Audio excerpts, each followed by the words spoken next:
रीवा जिले में white tiger safari Mukundpur को लेकर विवाद गहराता जा रहा है।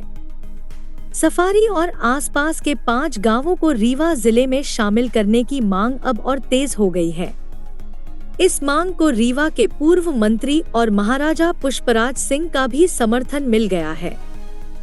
दरअसल व्हाइट टाइगर सफारी पहले सतना जिले के अंतर्गत आती थी, जिसे बाद में मैहर क्षेत्र में सम्मिलित कर दिया गया।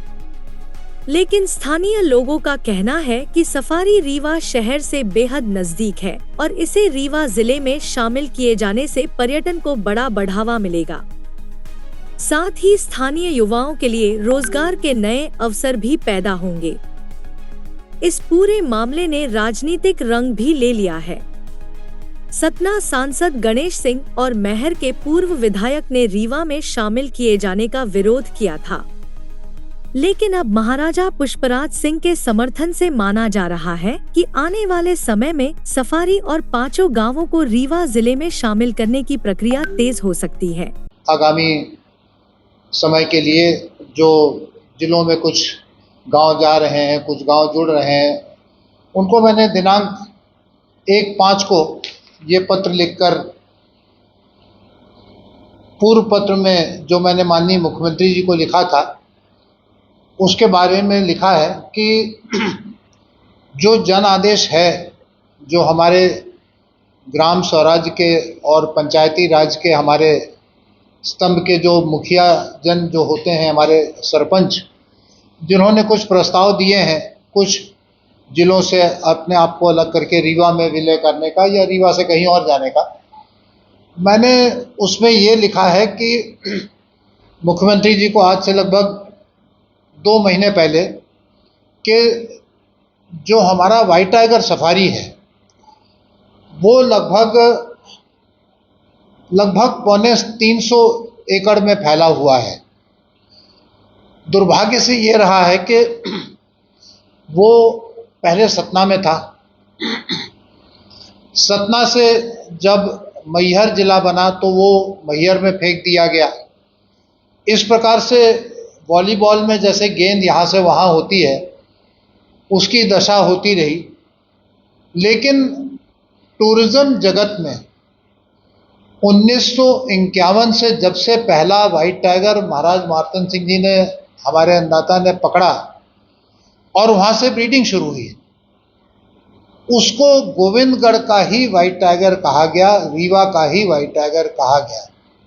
यद्यपि ये बात भी सत्य है कि उसकी खोज जो हुई वो वर्तमान में सीधी जिला है और संजय गांधी राष्ट्रीय उद्यान का एक पार्ट है। तो मैंने उनसे जो मांग करी और मैंने माननीय भारत सरकार के भी वन मंत्री जी से मांग करी कि सीधी में भी एक स्मारक रहे, सीधी में भी एक चिन्ह रहे कि यहाँ से ये मोहन था और पकड़ा गया, और हमारे रीवा में उसको कर दिया जाए। क्योंकि जब पूरे टूरिज्म के विश्व जगत में ख्याति प्राप्त मोहन रीवा का ही व्हाइट टाइगर माना जाता है, तो ये उचित होगा कि हम 3 प्रकार की कहानियां ना रखें। एक कहानी जो हर जवान पे है, जो रीवा बोलती है। एक कहानी है जो पुराने कुछ डॉक्यूमेंट्स हैं जो अभी अगर अपडेट नहीं हुए हैं तो वो सतना बोल देते हैं। एक नई कहानी अब आ गई है, को जिला मैहर है लेकिन लगभग 60 किलोमीटर मैहर से दूर है।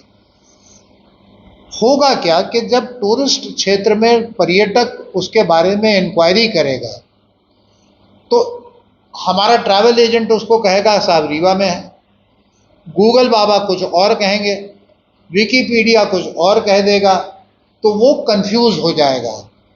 और कभी भी कोई भी पर्यटक कंफ्यूज जब होता है, जब भ्रमित होता है, तो वो कहता है कि मैं उस जगह नहीं जाऊंगा, मैं कभी फिर देखूंगा जब तय हो जाएगा कि वहाँ क्या हो रहा है। उस प्रकार से वो डेस्टिनेशन छोड़ देगा। ऐसे मेरे पास बहुत सारे एग्जाम्पल्स भी हैं और मैं ये बात कह सकता हूँ दावे के साथ कि पर्यटन क्षेत्र में या किसी भी क्षेत्र में कोई भी प्रकार की असमंजस की अगर स्थिति होती है तो पहला व्यक्ति अगर कोई भागता है वो पर्यटक है। तो हम लोग नहीं चाहते हैं कि इस छोटे से इस किताबी चक्करों में, इस शब्दों के आंकड़ों के चक्कर में, इस लेखा जोखा के चक्कर में इतना बड़ा कार्य जो है, जो विश्व रूपी कार्य है, जो हमारे पर्यटन क्षेत्र में अब आ चुका है, मध्य प्रदेश सरकार ने और भारत सरकार ने माननीय मोदी जी की कृपा से और माननीय मुख्यमंत्री जी की कृपा से करोड़ों करोड़ों रुपए अब इसमें डाल दिए हैं। इसकी पब्लिसिटी चहु ओर हो गई है। हर जगह पर यहाँ पर आरटीसी हुई, रीजनल ट्रैवल मार्ट, तो रीजनल ट्रैवल कॉन्क्लेव में भी उसी के बारे में बात कही गई। आयोटो हुआ भोपाल में, आयोटो में भी यही बात कही गई। उसके बाद हमारे रीवा में भी दूसरी जो कार्यक्रम हुए उसमें भी यही कहा गया। और मध्य प्रदेश टूरिज्म कहीं भी जा रहा है, वहाँ मुकुंदपुर सफारी में जब बात आती है तो रीवा की ही बात चलती है। अतः मैंने ये बात कही है कि इसको इतने इलाके को आप दे दें तो वो रीवा में आ जाए, तो ये जो भ्रांति और दुविधा की स्थिति है ये अलग हो जाएगी। क्योंकि गोविंदगढ़ ब्रीडिंग सेंटर उस समय था। गोविंदगढ़ ब्रीडिंग सेंटर तो नहीं था। मैं कोई लुका छुपी कभी नहीं करता हूँ किसी प्रश्न पे। मैंने तब भी कहा था कि ये थोड़ी गलती हो गई है। ये सतना जिला में इसका हम लोगों को पहले बहुत आइडिया नहीं था। पत्रकारों को तो, हमारे मीडिया साथियों को तो मालूम है कि मैंने वहाँ आंदोलन तक करा कि इसको इसमें वापस दे दिया जाए, तब हो जाता। लेकिन अब छोड़ दीजिए, बीती बातें विसार दें। आज की स्थिति यह है कि सरकार पूर्ण तरीके से मंशा अपनी बना चुकी है और ये होना चाहिए।